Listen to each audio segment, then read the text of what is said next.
Recording started. All right. Hello, everyone. Welcome to the Fission Thursday Tech Talk.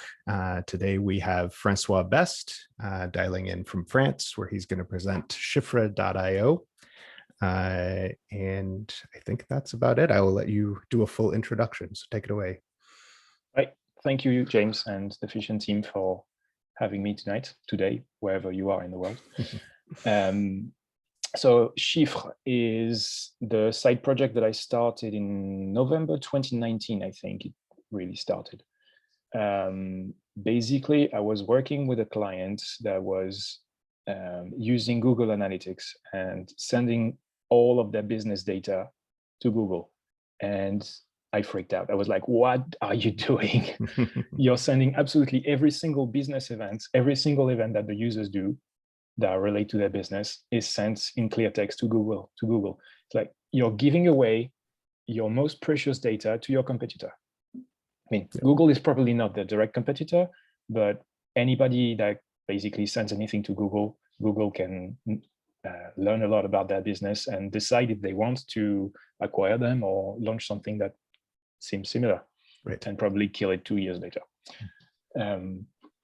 So yeah, I was a bit freaked out by that. So I started looking into ways of doing analytics that would let people, like businesses mostly, do business events that don't really leak out to other third parties.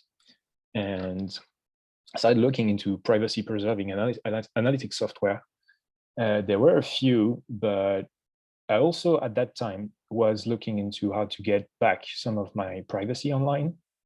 And I had signed up for ProtonMail, which is an end-to-end encrypted email client. Mm-hmm. And I set up a password manager, which is also end-to-end encrypted, obviously, because you don't want your passwords somewhere in the cloud. And I was asking myself, is it possible to do analytics with an end-to-end encrypted approach? And nobody was actually doing that. So out of a challenge, I said, well, let's just give it a try. Let's see if we can make that happen. So I started looking into how analytics software works. And basically, well, sorry for my presentation, it's not slide-based. I had a horrible user experience with Keynote. Last time I used Keynote was like maybe 10 years ago. And it has changed a little bit in 10 years. Yeah, well, no, actually, it probably has not changed as much as I would like it to have.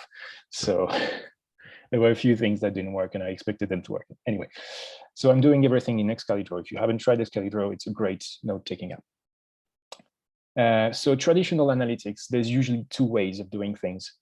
Either you have a web server that serves your web application or your website or something, and you use the access logs of these servers, and you analyze using IP addresses, user agents, referrers, paths, and everything. You digest this information and you build a map of where your users are going, where they're coming from, and this can work, but in an end-to-end encrypted application, it makes zero sense because you're already on the server, you already have the data. So there's not much you can send to the server, then encrypt it. That's not end-to-end, that's half end-to-end, basically. And also there's a few downsides. It includes a lot of traffic from bots and crawlers, SEO stuff that just goes on your website and pollutes your logs. If you use Cloudflare, for example, they have a big problem with this. They overestimate how much traffic you get on your website because of that, because they include all the bots and crawlers. And if your clients are using browser extensions, that might remove some of the information that's sent to servers, so you lose some information.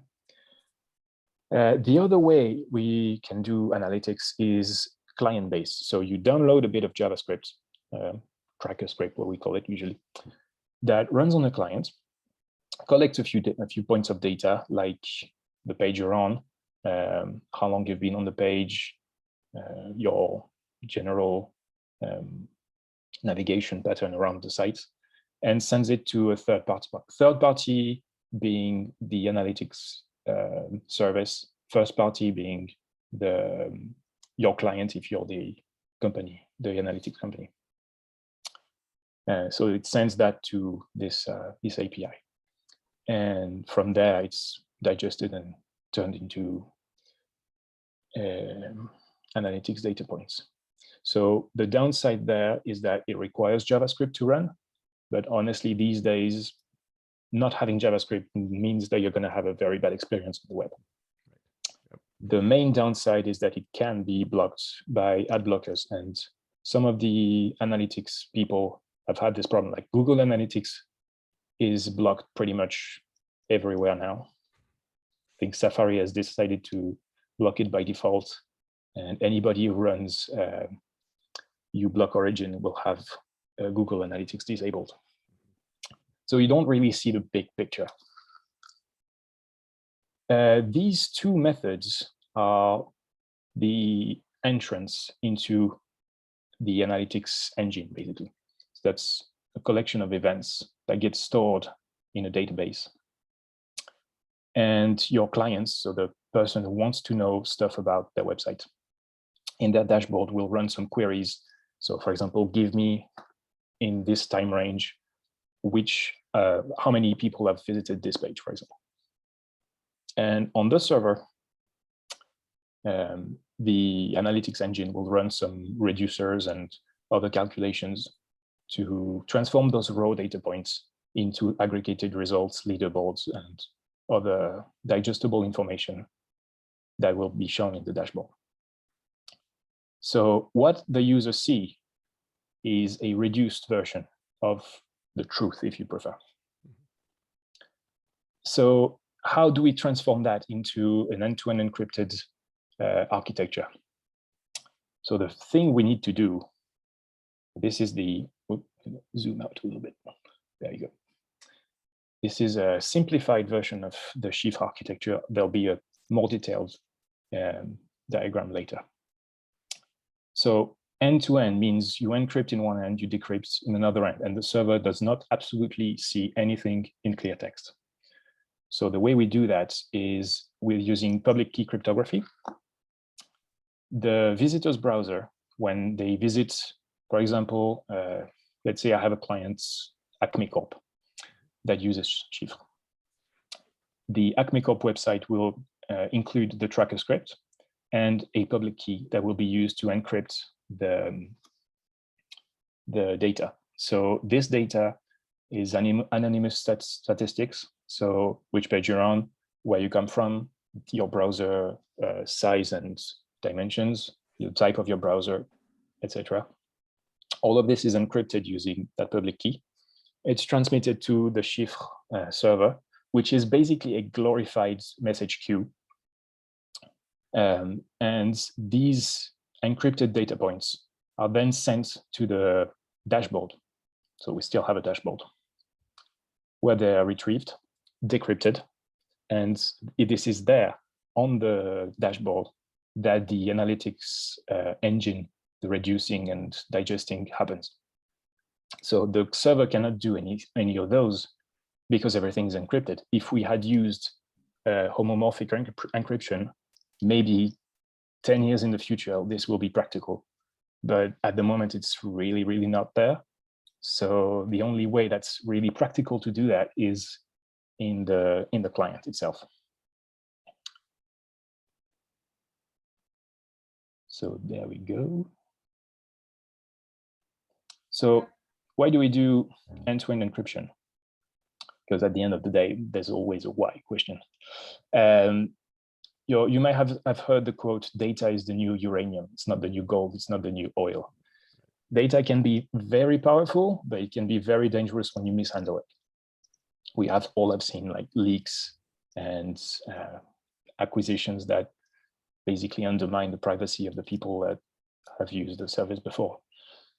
Also, I wanted to create a service for me first, and also for my friends. But I don't want my friends to send me their information and me to be able to read.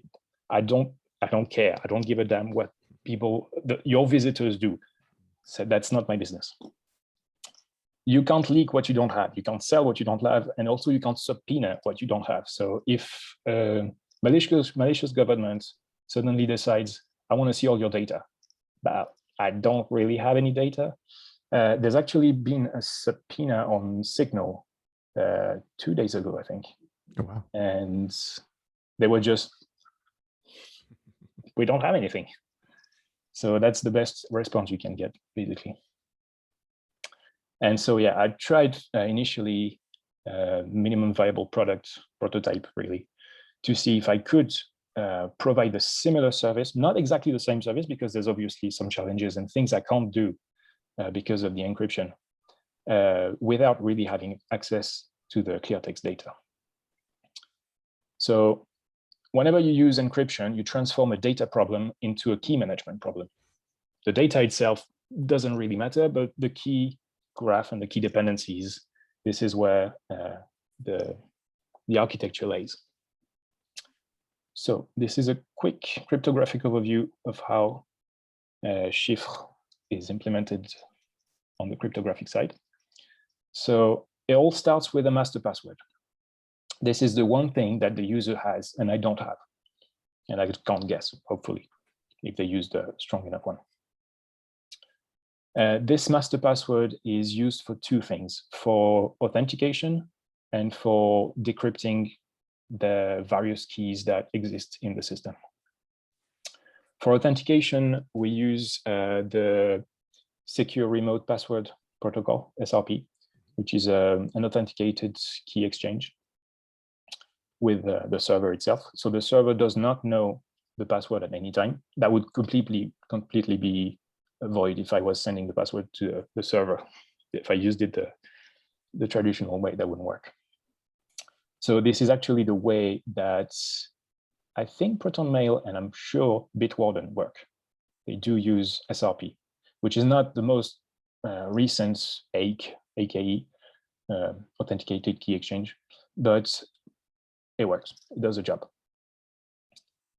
So this side gives us authentication. It just proves I hold the password and I can prove it without giving it to you. So please give me a token that I can authenticate to the API with it. And after that, we have what I call the key graph, which is a few keys that encrypt other keys that encrypt other keys, etc. The reason we have a few of those is I went extremely overkill with this when I started the architecture, and I haven't really refactored it since, so it's complicated for nothing, but there you go. So the master passwords is derived into a master key, which is an AES 256 bits key that stays on the client, this one. And all the other keys are synchronized on the server in their encrypted form, obviously, and downloaded, decrypted, and used locally on the client. So the reason I did one level of indirection was to allow in the future sharing projects between users. So you would have systems where you could do a graph of keys, the one that's shared by others, and then you can cut a link without losing all the others, etc., without having to re-rotate all the keys. Technologically wise, we use so AES, GCM on 256 bits for most things, except the public key cryptography, which is using the Salt box cipher suite. The reason for that is that I wanted to have the visitors be able to encrypt things without relying on the web crypto API, which might not be available everywhere. And so it's using tweet NaCl, which is really lightweight and can be shipped without too much overhead to the visitors. Still much more overweight than if I was doing it in clear text, but that's the price of encryption, I guess. So there we have, at the end of this graph, what's important is those project keys. Project is a website, basically. You have one public key and one private key. The private key will be used for decryption. The public key will be shipped by your first-party clients along with the tracker script so that they can encrypt the things. What And do I have? just so I'm clear, so the private keys are stored and fetched from the Chiffre server? Yes, they are encrypted. Right. So the private keys of the project are encrypted with the vault key, which is encrypted with a keychain key, which is encrypted with a master key, which is derived from your password. So you basically have this cascade of keys to unlock, to break, basically, if you will, if you wanted to find your way through. So everything that's under that line, everything that's under that line is the server, and everything that's above is the client. So everything that's here is always encrypted by something. Yes. So because the security is derived from the master password, do you do Yeah. any key stretching or like have some restrictions on what the master password, like minimum length, things like that? Or So as you see here, I have PBKDF2 from the master password to derive a block of bits with a salt or a nonce. No, I think it's a salt. That's also stored on the server, which is, I have two salts, basically, one for the authentication and one for the key derivation. And so that gives me a constant block of entropy, basically. But yeah, it's the same master password that's used for both things. Bitwarden had the exact same problem. And at the beginning, they had two passwords, one to authenticate and one to derive the key graph. And they saw that it was a nightmare with people, because if you use a password manager, it's usually that you don't want to manage passwords. So having two passwords to unlock your password manager would be terrible. And so yeah, just give one password is more than enough. There you go. Do we have any more questions before I keep going? Nope. I think we're good. Okay, so we're using public key cryptography, but I just wanted to give a brief overview of a little pattern we use in, I say we, but it's just me, really. It's just conventional that we say we. I don't know. So the sealed box pattern using saltbox is a way that you send messages with always, the messages that you encrypt always have a new key that is generated for each message, instead of reusing keys, which can be problematic for cryptanalysis. So whenever the client wants to send a message, they generate a new pair of keys. Then the NaCl box, what it does is it uses ECDH, so elliptic curve Diffie-Hellman, to generate a secret key from a public and a private key. And if you do the same thing with the associated private and public key, you're guaranteed to get the same secret key, basically. So this is how it works. You do the little mixing to get your secret key. You encrypt your plain text to get a ciphertext. You send that ciphertext with the public key that's associated, the ephemeral, basically, that you generated just for that message, along with it, plus the nonce, plus whatever you need to decrypt that on the other side. And you do the same thing on the decryption side. So you use that public key that you received and the secret key that was associated to the website public key that you encrypted with. That gives you the same secret key on for decryption, and you decrypt your thing. So yeah, there was a few ways I could do that, but this one seemed interesting and elegant, so it worked. So yeah, and I'll continue to ask the dumb questions so other people don't have to. The so you said you're generating ephemeral keys. Is that like once per visit, or literally every time you every message? Yeah. For example, if I visit Acme Corp website, yeah, I have one event that sends, that's session starts, that contains your browser's dimensions, where you come from, the page you landed on, the time, and all these things. That's one message. Mm-hmm. Then you navigate to another page. That's another message. Then you navigate, etc., etc. You send custom events. That's, again, another message. For each of those messages, there's a new key generated. And Saltbox is a pure JavaScript implementation? Yes. Yeah. This one is. Have you seen any performance overhead or? Everybody's on devices fast enough that it doesn't matter. No, actually, while looking at the performance, there were a few points that were really high on how long it takes to encrypt. Mm-hmm. And I assume these were low-end mobile devices. I could be using WebAssembly in this case. I might be able to find a WebAssembly version of Saltbox, but it's most probable that the devices that take a long time to encrypt might not really work with WebAssembly. Right. See what I mean? They Yeah. might be on older browsers. Yeah. So yeah, performance and particularly when talking mobile, Helder brings up battery consumption could be an issue as well if you're doing that much. Well, that's much math. Yeah, that's actually one of the other downsides of using an additional encryption layer over using traditional analytics. You ship more code to the client. It takes more energy to compute. But on the other hand, I don't do anything on the server that doesn't really require anything. So usually it's easier to compute a lot of things on the server because you can scale it, and your data center might be green and using renewable energy. Well, there I don't really have any guarantees on that because everything happens on clients. So it depends on how they use, how they power the devices. I also have a quick question. Yeah.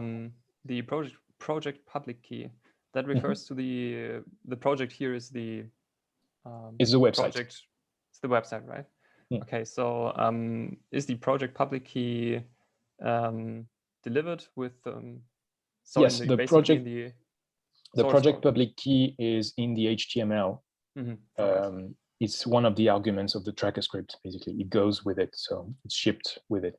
I don't send it from my server so that I can't control it.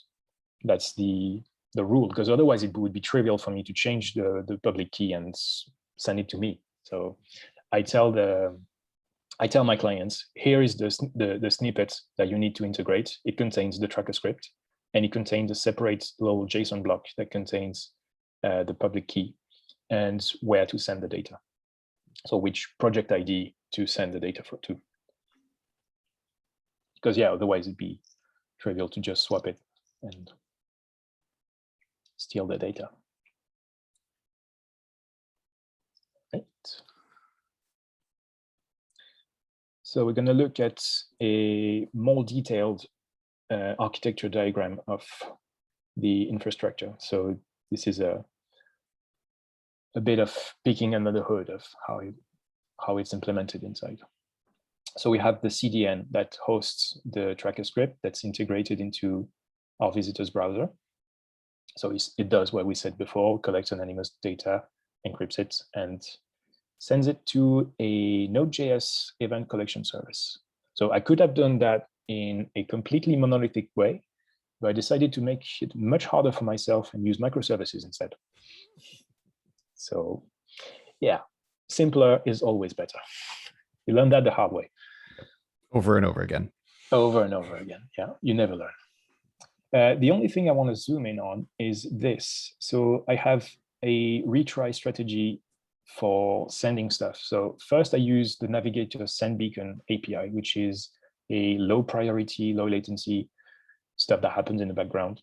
So you try and send that. If that doesn't work and it tells you it doesn't, I can try something else. So I try a good old fetch, but fetch might not be available on some ancient browsers now. So I can try with a pixel. I create a fake image and I send that using a GET request. It's not as great, but sometimes it works. I don't think I've had a single one actually have used those. I do this strategy for clients that don't have JavaScript.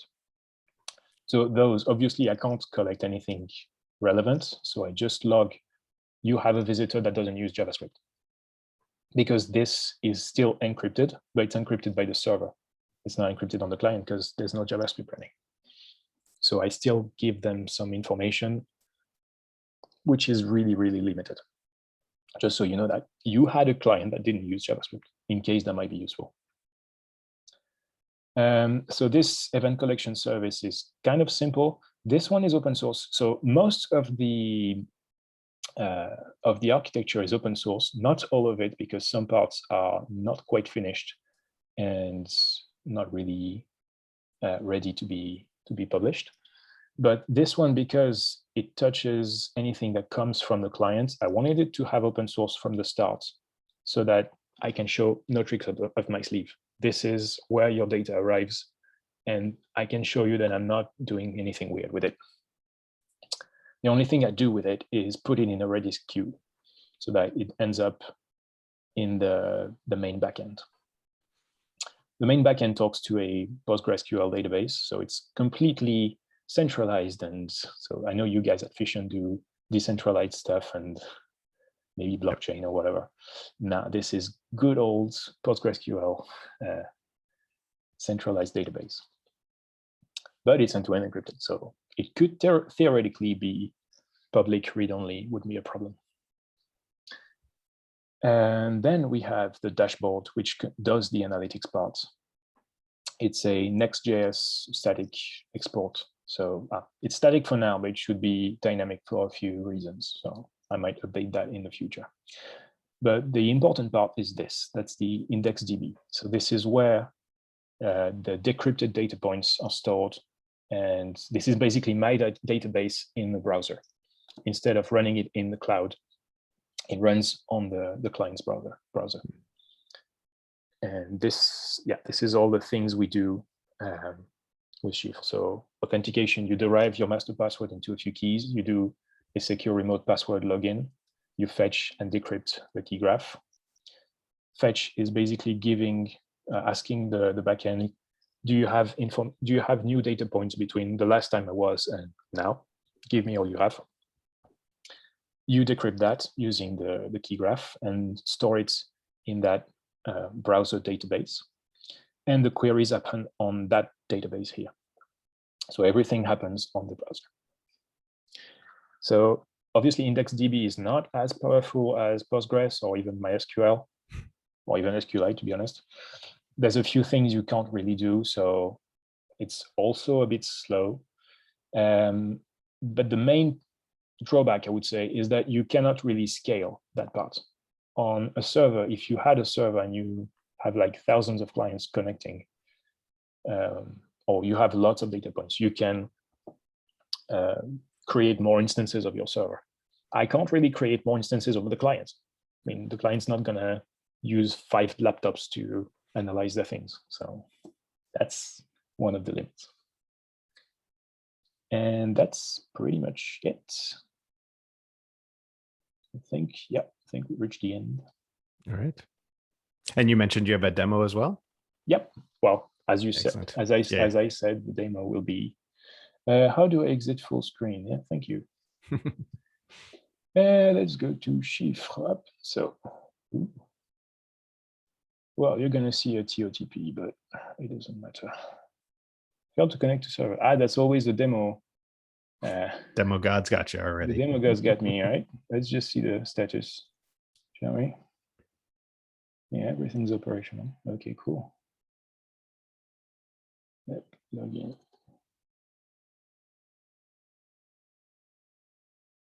Well, I don't think we'll have a demo. That was working like 5 minutes ago, and yeah, I don't know what's going on. I'm not gonna open the logs and have a look in there, but yeah, there you go. Yeah, sorry guys. I might post some screenshots later if you want. That would be nice, yeah, because we'll do a follow-up blog post with when the video is ready, and yeah, so some screenshots would be great to include with that. Yeah, I'll do that. Yeah. Cool. Well, awesome. Thank you. You're welcome. Yeah. Anybody have questions? Go for it. Yeah, one thing I'm curious about is, have you looked into like how to, well, I mean, this is like, I guess also a bit like research, but more like above and beyond end-to-end encryption in terms of how to make sure the individual data points can be traced back to a user. For example, say you did like Netflix did and like published like a client published their unencrypted database online, would people be able to like correlate events and figure out who are the unique users? For example, you mentioned like browser dimensions. Those are sometimes used for like browser fingerprinting because they can be like a pixel off and be more unique.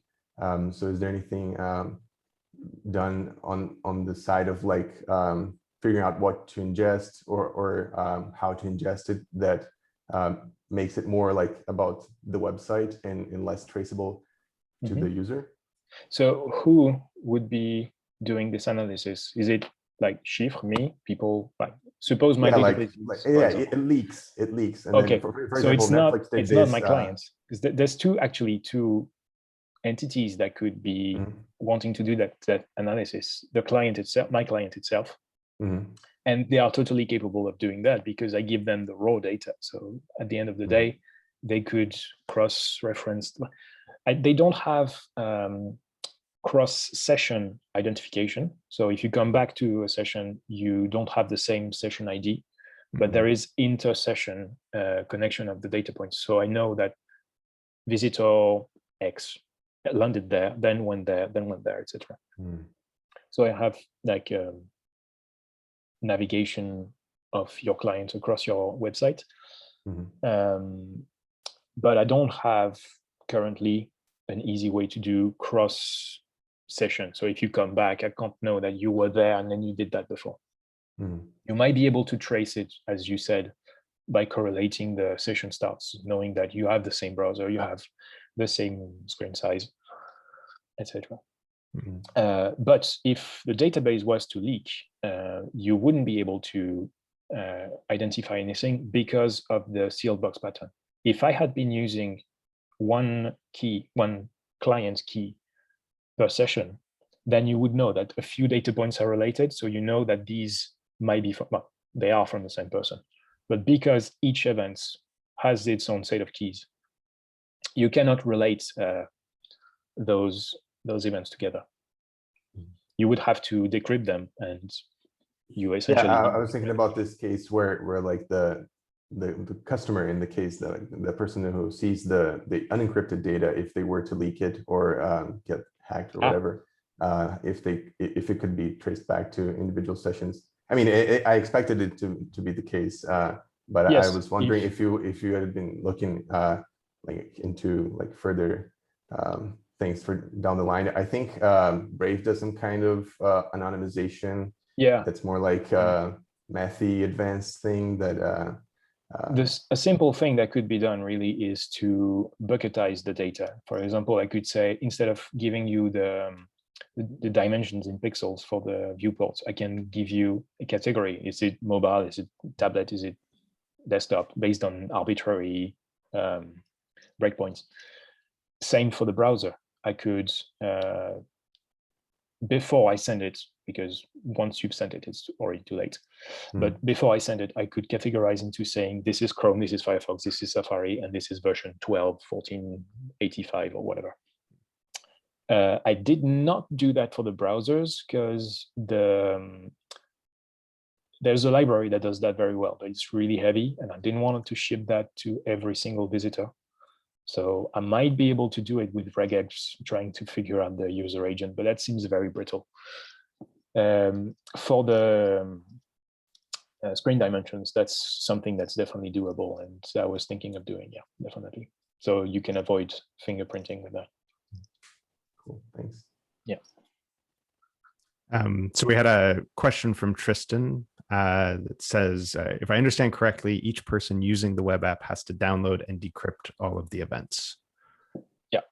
So if you're looking at the dashboard, yeah, everybody looking at the dashboard has their own full copy of the event stream. Yeah, exactly. And that's actually something that can be problematic if you use a few different devices. For example, I don't use many different devices, but I have a preview, which is kind of a staging area, which uses the same database as the production. And every time I go back there, I have to re-download the whole history for my website, which sometimes is a bit.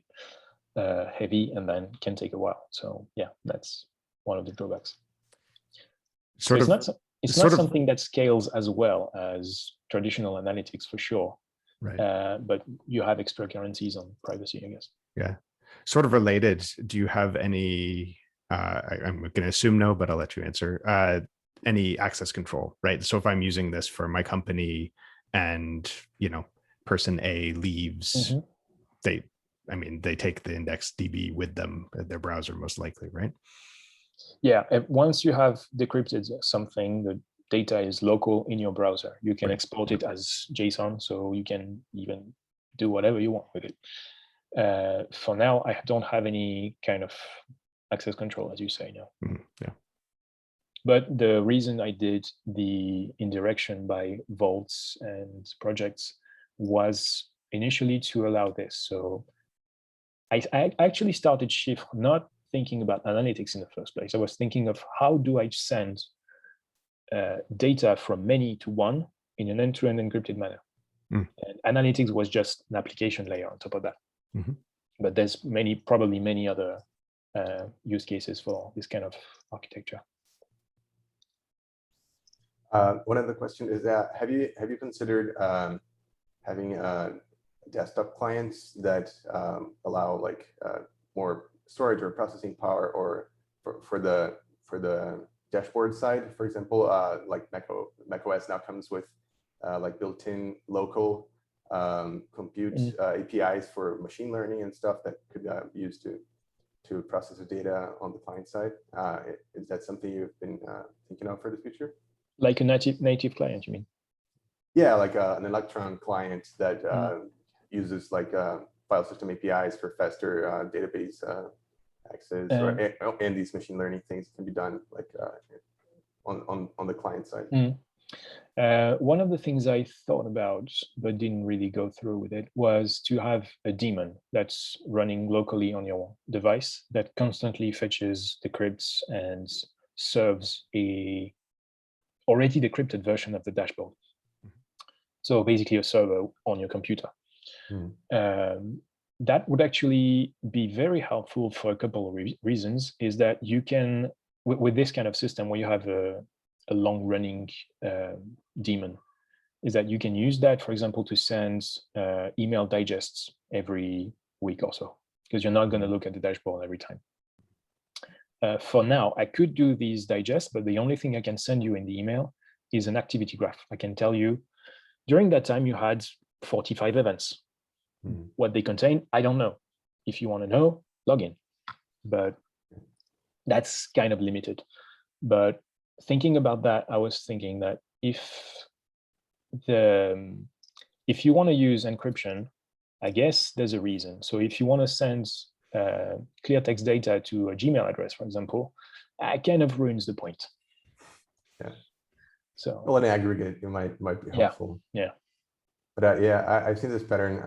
Some people call like bring your own browser, where you can use an Electron daemon that runs as kind of like a tray icon, and then you render the page on the browser itself. So that could be something. Yeah. To look into. Yeah, you could maybe use like SQLite or something in that scenario as well and get a bit of a performance bump. Sure, possibly. Yes. Yeah. Sure.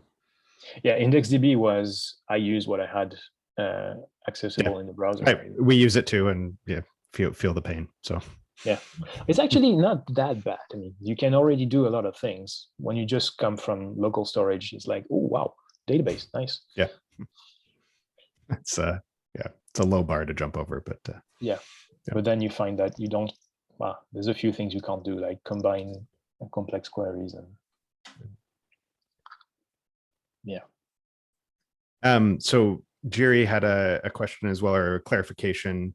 Are analytics only for signed-in users or anyone? They're only for signed-in users, yes. I know some analytics companies do public dashboards where you publish basically everything that happens on your website. It's great for transparency. It's not really possible here unless you were to publish the secret key, which again invalidates completely the whole point. Defeats the purpose. Yeah. But visitors, you get you get data from any visitor signed Yes, in. Or yeah. Yeah. You mean on the visitor side? Yes. Yeah, sorry. Yes, you get web analytics. So anybody who lands on the page loads the JavaScript, the tracker script, runs it and sends that data out, whether they're logged in or not. Actually, the only way you would be able to trace information to logged in visitors was if you were to send custom events, which are just key value JSON blocks that you encrypt and send and visualize on the dashboard. And that is a thing that you support. That is a thing that I can support. Yes. Yeah. Well, if I had been able to show you the demo, you would have seen that on the Chiffre landing page, I track the plans that are clicked on the pricing page, which are not implemented to anything right now, but at least I know how much money I'm losing. It's motivation to get it. Yeah, kind of. To get the billing built. Yeah. It's been a year though. I should probably do something about that. I mean, it's a side project, and now I have a 5-month-old baby, so it's really harder to keep going on that thing. Right. But yeah, I started this thing right before COVID started, so obviously it took a big slowdown because I had to move. I got a kid, so now it's getting a bit more difficult to allocate some time to work on that. I'm familiar with that experience. Yeah. Although I didn't have to do it during COVID, so. Are there other questions? Well, yeah, last one.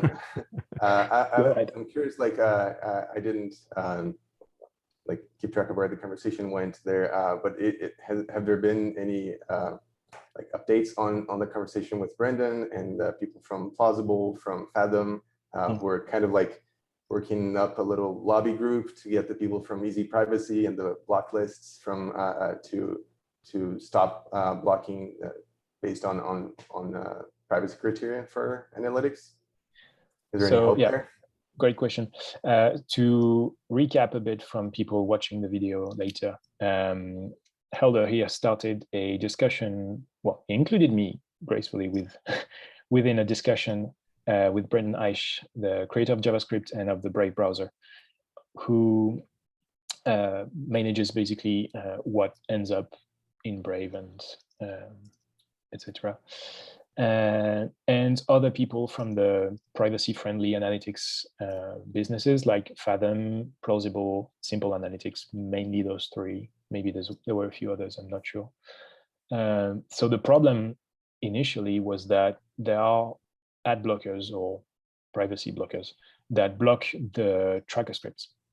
It was the case for Fathom. I think it might still be the case for Fathom.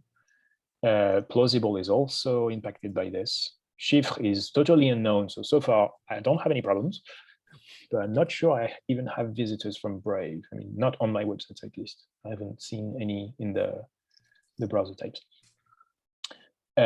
So the discussion was, what can we do with those privacy extensions?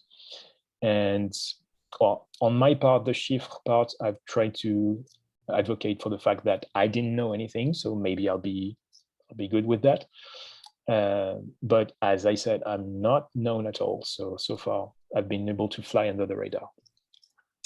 As for Fathom, they're basically doing advocacy for their own project. And I don't think Plausible is really doing anything about that. I don't think they really care. So there's a working group that materialized to collaborate on that at this point. One great thing that came out of this discussion with Brendan was that he talked about a technology preview that I can't remember the name, but it's something that's more advanced than sub-resource integrity. So sub-resource integrity is a way to make sure that the third-party scripts that you download on your web page are actually the ones that they say they are. So you have a hash that proves the signature of this file is that. So if that doesn't match, the browser can say, don't load that. And the thing he proposed, SMA, I think. I think it's a secure remote attestation, SRA. Yeah, SRA, sure that's it. The server code is actually the one you think it is. Yeah, that's it. So that's another thing to prove that even the server is also who it says there is.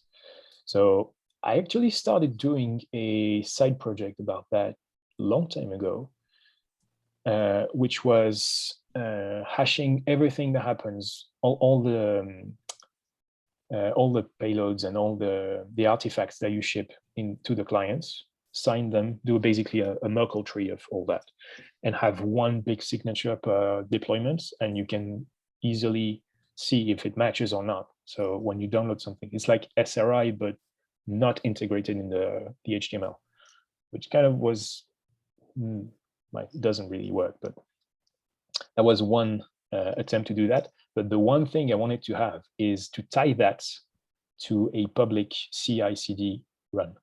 So if you have a public GitHub Action or GitLab CI or Travis or anything that has a public URL, and that shows in your logs that I have this list of hashes, the final signature is this, and the thing you run also has the same signature with the URL, you can have traceability to my website was built at that date by this bot. This is a proof. So that was one of the things I wanted to do, but I think this would have to be enforced either by browsers or by at least a browser extension. Mm. This is a matter of trust at the end of the day, really. Yeah, the thing that I found was interesting about Brave's position on this is that they have this policy of blocking third-party trackers, but not first-party trackers or ads, for that matter. And I thought it was, I mean, Brave. Well, Brendan mentioned that he thought that was interesting. That it could be argued in your case, unlike the other privacy-preserving analytics, that it's kind of first party because kind of, like you're just a dumb pipe. Yeah, yeah, first and a half party. So, but they are not doing their own like allow listing yet, because they delegate that to e2ee Privacy. So they have more strict policies. But I was wondering if at some point they might fork or like have their own list on top of that. That allows through things that they consider like first party enough. Yeah, potentially. I think the reason they did that is some of the analytics companies do CNAME hiding. Basically, what they do is it's still a third party, but you send it to analytics.firstparty.com, just so that you don't load another HTTPS. It's just bouncing over the. Actually, you might just download another thing because it's just a DNS redirect. So I don't really understand why they do that. Maybe to counteract those anti-tracking things, but it's kind of easy to detect those things. You just do a ping and you look what servers respond.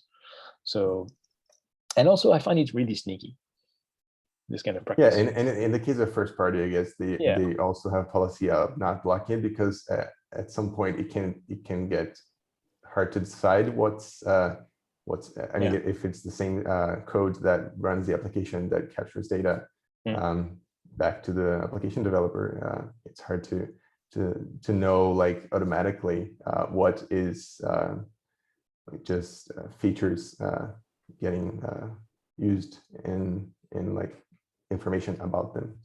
Yeah.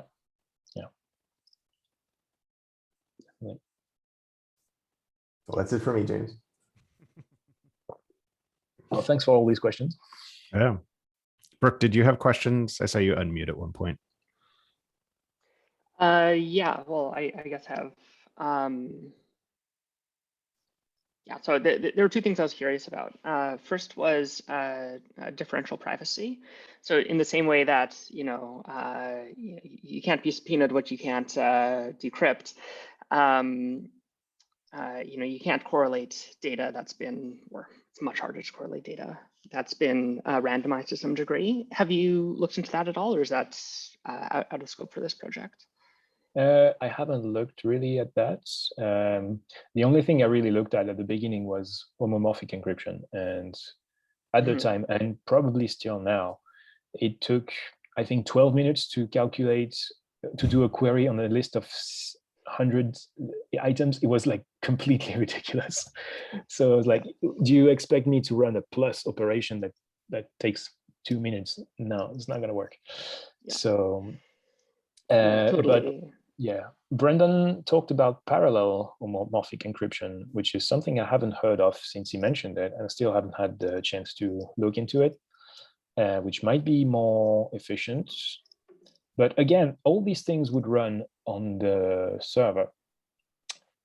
And I don't know, I have kind of a hunch that if you can run an operation over encrypted data and still output encrypted data, what prevents you from doing something that analyzes this data for yourself? You can probably figure out that these data points go together, and then you can draw some metadata out of that. You might not have the underlying data, obviously, but it feels like it's much simpler to have the server be a glorified message queue that just takes some data in, pushes back it out, and let the client do the rest.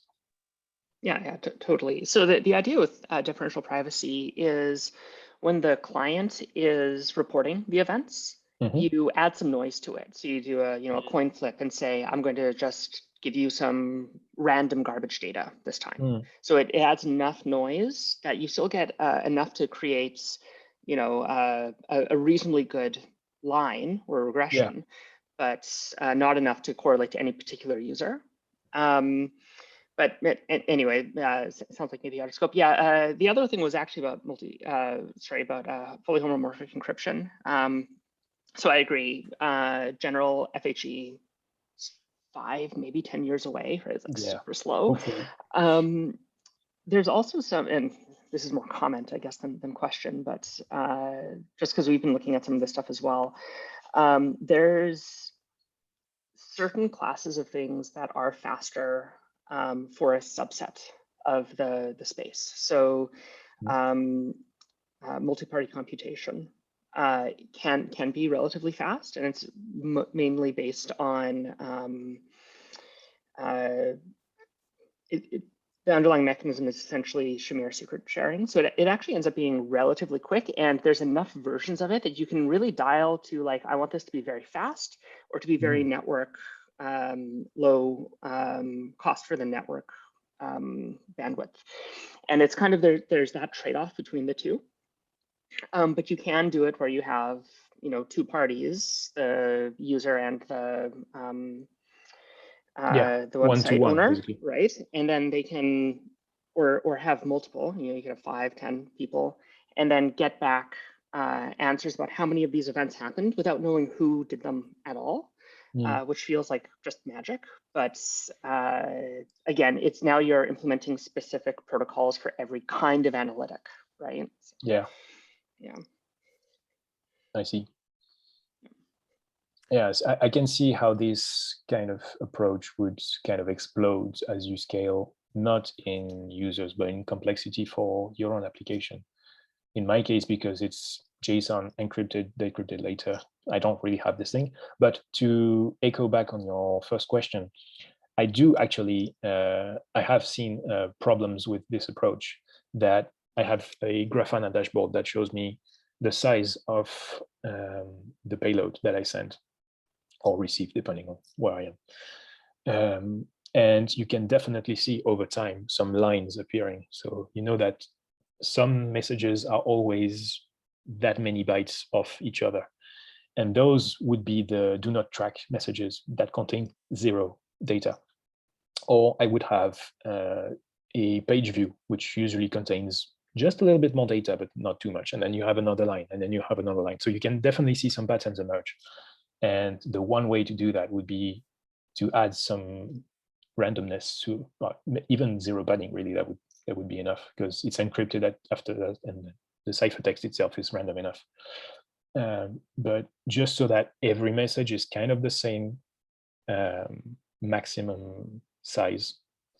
But that's wasteful in terms of network transport, so I didn't go for that, and yeah, trade-off again. Awesome, thanks. Okay, so a couple more questions in chat. Sort of related, Tristan asked, what's an event's weight? right? So the specifically how long until you fill IndexedDB's size limits. Oh, how many events do you have on the client? That actually depends on your browser, on the disk space that you have available on your machine. That depends on a lot of things. I haven't really looked at how many events that would be. So far, my own website, which is the one that has the most views on the whole system, because I have like 10 users using this thing, and they usually run on small blogs and a few landing pages and things like that. And they're not popping up on Hacker News as regularly as you are. One user actually launched a book, and he was the first big spike on the system, and I was oh yeah, lots of data, cool, that I can't read, yay. Yeah. And no, my own website is the one that has so far the most data coming through, which is still useful for me, I guess. And I did a dump just earlier seeing how much it would take. I think it was 19 megabytes of raw JSON once decrypted. I mean, the IndexedDB is decrypted. I don't store the ciphertext. So re-decrypting it every time, that would be wasteful. So I have like 19 megabytes for 300,000 views. I don't know. Something like that. No, wait, I have less than 200,000 views in total. So that should not be maybe 30,000 views. Yeah, that's more like it. Cool. Next question from Jerry. Have you considered combining encrypted lumps in the same message with an unencrypted pseudonym to bind things together? Which I'm not sure I understand the question, but maybe you do. I'm not sure either. The one thing I do is I have a session ID that connects a few messages together, but this session ID is encrypted along with the rest. So I can't, my server actually can't tie things together. It's you can tie things together on the dashboard. You can tie a path together. Yeah, I do. Yeah. Hello. Hey, Jerry. Just a clarification. Hello. Very interesting. What I meant was exactly that would be something like the session ID, but actually solving even that problem that you can't correlate the sessions. I mean, obviously not for all users, but if you could get your users say, okay, let the system know me by whatever it is, and if it is unencrypted, then there is more opportunity to actually do things simpler. Because then you have actually, you at least can know that, well, there is one user out there. I don't know who it is, anything, but I can tie everything to that. And that would may simplify your model or the task you need to do. Okay. I'm not sure actually it would simplify anything because, as I said, everything is encrypted on the server, and the server does not need to know anything about the data points that get transmitted. So it's, as I said, really a simple queue: get stuff in, get stuff out. The one thing though that could be interested with what you said is the types of events. I would be able to see, for usage example, patterns, even the type of events. That's usage patterns over types of events. For example, how many session starts I have over a day, no matter what project they come from. Exactly. That's the kind of thing that I have in mind, not just the users, but the kind of type of events. Yeah, because that's one of the challenges. That simplifies the processing. Maybe not simplify it, but at least give you some insight on how the platform is used. And it's something that I don't have right now, is that I know that I have users sending out data, but I don't really know if they are using custom events, for example. I don't know if anybody is using custom events. And I'm sure nobody does, because there's no documentation for it. The only person who might use it is a friend of mine who I talked about it, but otherwise you would have to go on the GitHub and look on the API and figure out how it works. But so far, I haven't been able to write documentation about that. But yeah, observability in end-to-end encrypted applications is kind of hard. If you, like, for example, even if Signal wanted to know, do people use emojis? Do people use stickers? Do people do groups? How do they know that? How do they do classic software as a service analytics on their own platform without having, well, without leaking data to other people? So maybe Chiffre would be a solution for that. But I don't think it would scale to the level of Signal. Actually, sure, it would not scale to the level of Signal.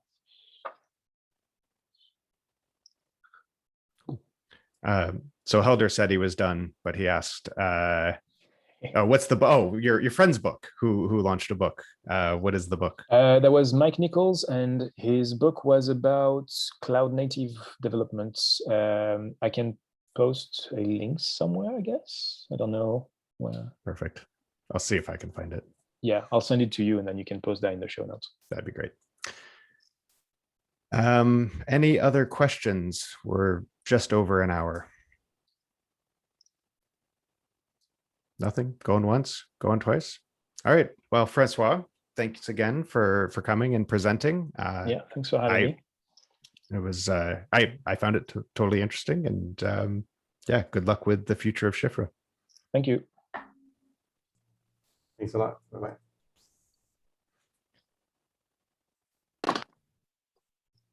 So I don't know what blipped happened. Right, so we're back on the recording. So this is a demo that didn't work earlier. So this is the dashboard where I have a few websites. So I have my own website, my wife's, and Chiffre itself, is dog fooding. So let's actually go to Chiffre and see what the events we had today. So a few people came and looked at the thing. Actually, some people logged in and looked at their own projects. So because the whole app, it's not just the landing page, it's also the web app, which is recording itself. Mm-hmm. So I have the usage patterns of people who go on their projects and do look at their things. And to show so I have basic analytics stuff. So where do you come from? Twitter, mostly. What countries? The only information I have in clear text is the country, because it's given to me by Cloudflare. So I run Cloudflare in front of the event aggregation thing for DDoS protection, and they give you the country of origin. So that's the 2-letter code that I add in clear text to the message, and then connect that to the data point once it's decrypted. But all the rest has gone through Chiffre in an end-to-end encrypted form. So I have which browser, which system, the screen width down to the pixel, which could be bucketized, what language people click, and the generic events. Well, the generic events are custom events. So as I said, one person in France clicked on the small monthly plan at that time, and someone signed up for the newsletter. I redacted the email before I did the demo. I can tell you who that one was. Okay, that's one thing. You see, you can actually sometimes correlate. Oh, you talked to me on Twitter, and then you signed up, so I know you are that person. Yep. Yep. I don't think there's anybody who's able to anonymize all these things like that. It would be really cool, but.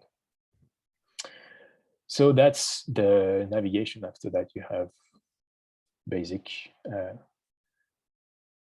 what's it called? Dashboard with how long you do. One actual side effect of doing everything in the browser is that it works offline. Right. If I was to lose my internet connection, I can still go in the past and do all the analysis I want. It all works offline, which is not that useful. I don't know. But one day I was on the train and I lost my connection. I was on Chiffre and I was like, oh, it still works. Oh, wait, but everything's there. So that's why it works. And that was, just something I did not anticipate at all. And it works. So yeah, the dashboard is very basic, implement me everywhere. A few things that don't really look then a nice way, but it's kind of functional. I mean, I can see where people come from. Luma, that's the event registration. Yep. Twitter. I should be able, and sometimes I have the idea of the tweets. I'm gonna try and see if I can query Twitter and tell me, hey, what tweet is that? And try and have a preview or something, or a better link at least. But there we go. We have lots of people from France are interested. That's good. Cool French people. C'est bien les Français. There you go. Okay.